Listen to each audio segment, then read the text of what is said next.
Ah ben Lisa, c'est l'actrice X, la charmeuse, la performeuse. Oui, c'est avant tout un corps et une image. Émilie, c'est la vraie personne, quoi, qui a des passions, qui a un autre métier, qui vient de fonder une famille.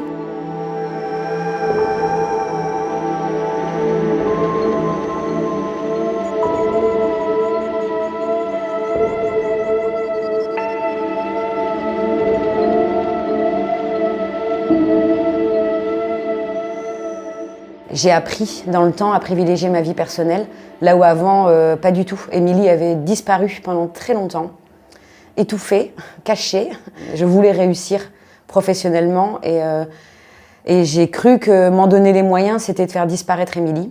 Et en fait, pas du tout, parce que je crois que j'ai d'autant plus de... On ne peut pas parler de succès, mais de connexion avec ma communauté et d'existence publique depuis que Émilie existe. En fait, Émilie est aussi intéressante que Lisa, peut-être même plus parce que Lisa, c'est une performeuse. Je l'assume, j'en vis, je la fais travailler, je la fais prospérer, évidemment. Ça aurait été bête quand même de consacrer toutes ces années à construire cette image, ce personnage, pour l'effacer, l'oublier et devenir simplement Émilie. L'intérêt aujourd'hui, et là où je me retrouve, là où je me sens la plus heureuse, c'est d'avoir les deux. C'est d'être capable d'être les deux. Ça a été pas évident de ramener les gens au fait qu'avant tout, je suis un être humain, je suis une jeune femme, capable d'avoir un autre job, de faire des études, d'avoir des compétences et des aptitudes qui ne sont pas forcément celles d'une porn star. Et ça a mis un petit peu de temps. Mais oui, à une époque, ça n'a pas été toujours très agréable. Maintenant, c'est bizarre parce que ça permet à Émilie d'exister, Lisa. C'est-à-dire, je peux me permettre d'être Émilie, de parler de ma fille, de partager le bonheur de ma grossesse, de mon couple, avec ma communauté, parce que grâce à Lisa, j'ai une communauté. Donc ça s'est un petit peu inversé.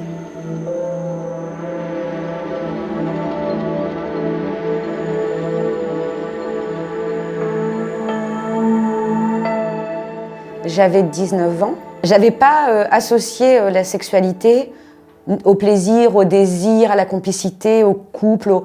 C'était pas aussi élaboré que ça, ma sexualité à cet âge-là.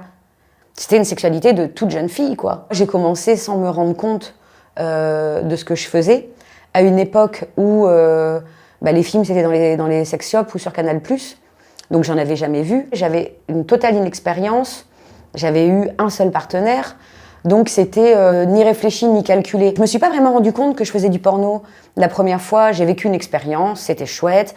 La deuxième fois, on m'a rappelé, c'est cool. Et en fait, de fil en aiguille, au bout d'un an ou deux, j'avais peut-être fait 5-6 films.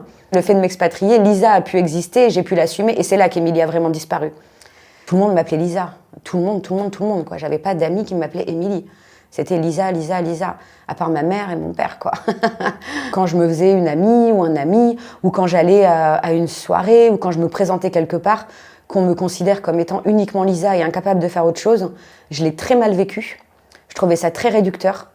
Mais finalement, c'est ma faute. On reçoit ce qu'on donne, en fait. La perception des gens est celle que je leur ai donnée. Donc, maintenant, c'est vrai que c'est beaucoup plus clair, beaucoup plus serein, beaucoup plus assumé, peut-être aussi.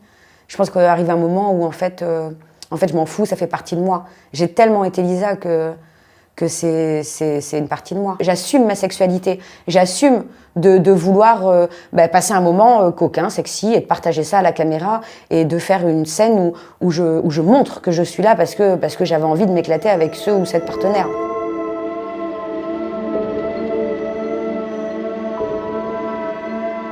Quand on me fait des remarques en me disant « mais t'as pas honte de tomber enceinte, comment tu peux faire ça à ta fille, tu te rends compte, comment tu vas lui dire ?» Enfin, je le dis gentiment, c'était pas dit gentiment. Et ça, je l'ai très mal vécu. J'ai trouvé ça particulièrement injuste. Comme quand je rencontre un garçon et que son entourage lui dit « cette fille, tu la fréquentes, mais elle rentre pas dans la famille. » Je trouve ça particulièrement injuste.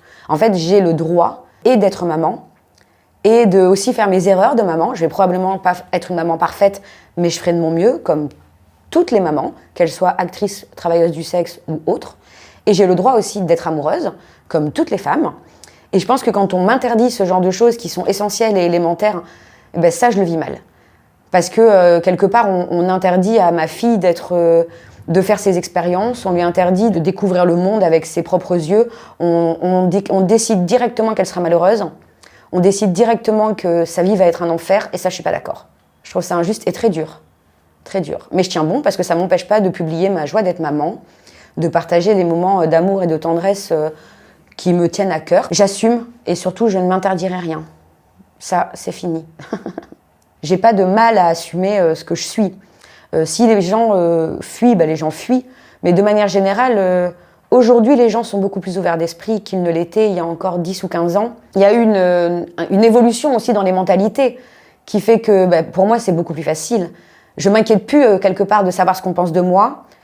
Je trouve toujours ça très sympa quand on vient me dire ah c'est chouette, toutes tes facettes, t'assumes qu'on peut être plusieurs choses à la fois. Et ben moi je suis flic et ben à côté je fais du macramé et je trouve ça vraiment cool. Ou alors je suis juge d'instruction et je fais du pole dance. Tout le monde a plusieurs identités depuis toujours. On est l'identité de la maman pour ses enfants, l'identité de la collègue pour le travail, l'identité de la bonne camarade pour les copines. Et aujourd'hui tout ça peut vivre ensemble.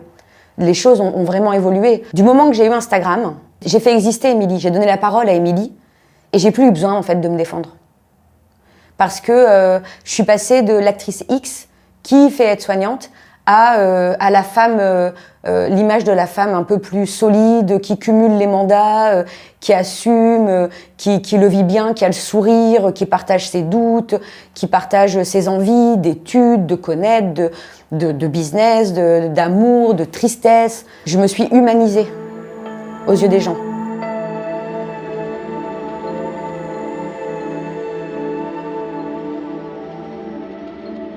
Je pense que j'ai eu mes premiers orgasmes de manière très récente par rapport à ma vie entière et à ma carrière. On pense que c'est ça, et puis en fait, on a un nouveau partenaire dans sa vie, et on revit des choses autrement, on a grandi, et puis en fait, on découvre une nouvelle sensation, et on se dit « Ah, mon Dieu, mais c'est incroyable !» Et puis quelques années après, on se remet en couple avec quelqu'un d'autre, on a évolué, on est plus adulte, plus assumé, et là, ah, c'est encore plus cool. Dans l'inconscient collectif, une actrice X est probablement libertine, est probablement plus ouverte à certaines pratiques, pas forcément en fait. Moi, je connais beaucoup d'actrices qui, comme moi, sont dans un schéma tout à fait traditionnel, judéo-chrétien. Un garçon, une fille, une rencontre, prendre son temps, se découvrir. L'amour, c'est aussi quelque chose qui évolue dans le temps avec la personne qu'on devient, les expériences qu'on a vécues. Je résulte de mes expériences amoureuses passées, je résulte de ma vie professionnelle aussi, puisqu'elle touche à l'intime. Mais je pense pas avoir quoi que ce soit en plus ou en moins qu'une autre femme de mon âge. Pendant un certain temps, je me suis beaucoup interdit de choses sur le plan intime en couple, parce que je voulais pas que Lisa vienne dans mon couple. Et certaines pratiques sexuelles, je les avais associées à Lisa.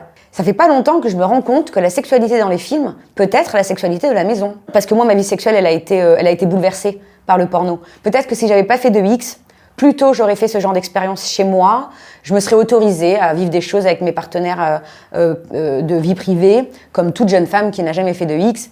Et je me serais construite peut-être plus tôt sexuellement. C'est maintenant que je me rends compte que effectivement le porno peut refléter ce qui se passe chez les gens et que je comprends mieux les consommateurs. Pendant très longtemps, j'ai pas compris pourquoi tous ces gens, qui étaient tous ces gens qui regardaient du porno. Maintenant, je comprends.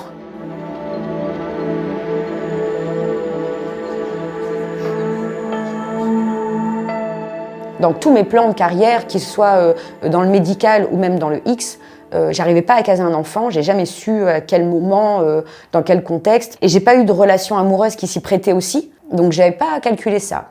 Et en fait, avec mon compagnon actuel, c'est arrivé tout seul.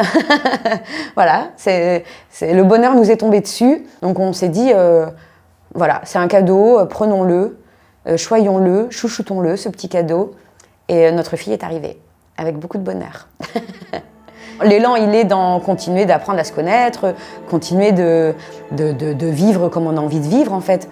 Et aujourd'hui, c'est quelque chose de très tendre, parce qu'on est dans une période très tendre, où on a envie de s'envelopper de douceur, d'être affectueux, parce qu'on a un tout petit bébé et qu'on est dans une bulle de savon. Mon Dieu, je me nourris de la regarder. C'est incroyable, c'est incroyable. Mais on n'imagine pas, hein. J'ai toujours pensé que c'était un peu nunuche, ces mamans, là.